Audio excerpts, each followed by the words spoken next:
Ils sont très radins. Ils sont très radins. Ce sont des gens qui vivent. Vous ne verrez pas la famille Giscard sortir un franc devant vous. Hein. Et ça, je peux vous le jurer. Parce que quand même, depuis 1967 à 1979, j'ai eu largement le temps de les connaître. Je vous dis, Giscard venait partager les chambres avec moi. Je lui donnais une chambre, moi j'avais une autre, et on se partageait la salle de bain. Jusqu'à ce point-là, quand même. Il allait d'abord faire sa toilette. Quand il avait fini, il prenait sa douche, il se lavait. Quand il avait fini, bon, il me prévenait qu'il a fini. Moi, en ce moment-là, j'ouvrais la porte, puis je rentrais dans la salle de bain pour m'apprêter moi aussi à mon tour. Il vous a jamais reçu chez lui, en France? Non, non, non. Il ne m'a jamais reçu dans sa famille. Jamais. Je l'ai reçu partout. Moi, je l'ai reçu en France plusieurs fois. Je l'ai reçu aussi chez moi, en Centrafrique, plusieurs fois. Mais Giscard ne m'a jamais reçu dans sa famille. Vous lui avez présenté vos parents? Ben, la dernière fois, en 1978, j'étais parti en France avec quelques membres de ma famille, quelques parents à moi. Parce que chez nous, les Africains, quand vous pouvez présenter la France à vos parents, ils sont très contents parce que d'autres entendent parler, ils ne savent pas ce que c'est que la France. Alors, comme moi, j'avais le privilège d'avoir des maisons en France et d'avoir les moyens de déplacement, par exemple l'avion. Ben, je partais, j'amenais mes parents pour leur montrer la France et pour dormir avec eux chez moi. Et une fois, en 1978, la dernière fois où j'ai reçu Giscard chez moi, dans mon château de Villemaurin, je lui ai présenté mes parents. Ils ne les avaient pas vus de bonne tête, hein, et ils n'étaient pas contents. Ah bon? Non, non. Ben, moi, je ne sais pas pourquoi ils n'étaient pas contents. Hein. Mais on ne peut jamais se séparer de ses parents, vous savez, quel qu'ils soient. Moi, je ne peux pas me séparer avec mes parents. Je suis un Africain. J'ai des parents, comme j'ai des amis parmi les Africains, et puis j'ai des amis parmi les Français. Et ça, c'est tout à fait naturel. C'est la loi de la nature. Nous sommes faits comme ça. Mais Giscard, il supportait mal mes parents. Il y a eu un problème de famille là-dessus aussi. Ah. Ah, oui, ben parce que mon foyer n'existe plus. C'est-à-dire?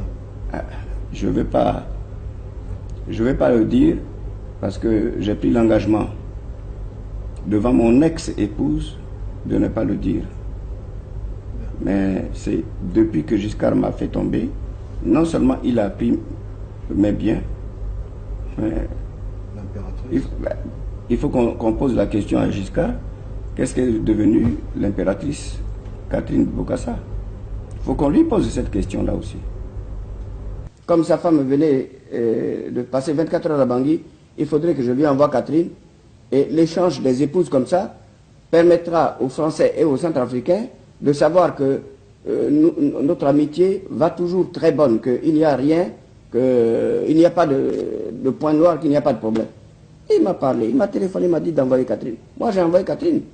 Mais moi j'ai envoyé Catherine 2 mois avant qu'il me fasse tomber. Et Catherine est restée avec lui 2 mois. Je ne sais pas où se trouvait Anémone, mais Catherine, Journiac venait prendre Catherine carrément pour aller à l'Élysée. Ça c'est elle, Catherine, qui me l'a dit. Au début, c'était à l'Élysée. Mais après un certain temps, ça s'est passé à Ardricourt. Mais au début, quand j'avais annoncé... Chez vous? Oui, chez moi. Chez moi, à Ardricourt, mais quand j'avais annoncé ça au Canard Enchaîné, il y a des enquêtes qui avaient été faites auprès des habitants de Ardricourt. Ils avaient reconnu que oui, effectivement. Avec l'hélicoptère, il descendait dans le jardin avec l'hélicoptère. Il a promis un traitement de 50 millions de francs par mois à Catherine. C'est comme ça que Giscard ne m'a pas tué. Mais Giscard a bien consulté Catherine et Catherine a pris une grossesse avec Giscard. Non, attendez.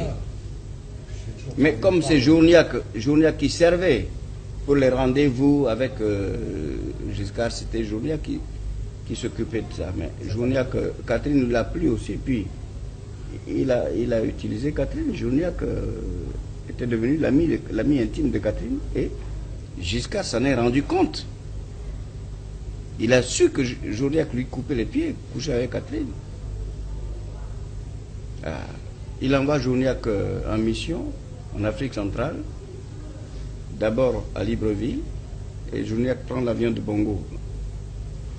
Et il va au Cameroun. Or, ils ont mis un explosif. À peine arrivé au Cameroun, l'avion a explosé avec Journiac. Il est mort dans l'avion. Il est mort dans un accident d'avion, là-bas, au Cameroun. Ça fait beaucoup d'accidents d'avion. Hein? Ben oui, mais c'est pour ça, Giscard est très fort. Hein? Il est très fort. Et il a tué Journiac, parce que Journiac a couché avec Catherine.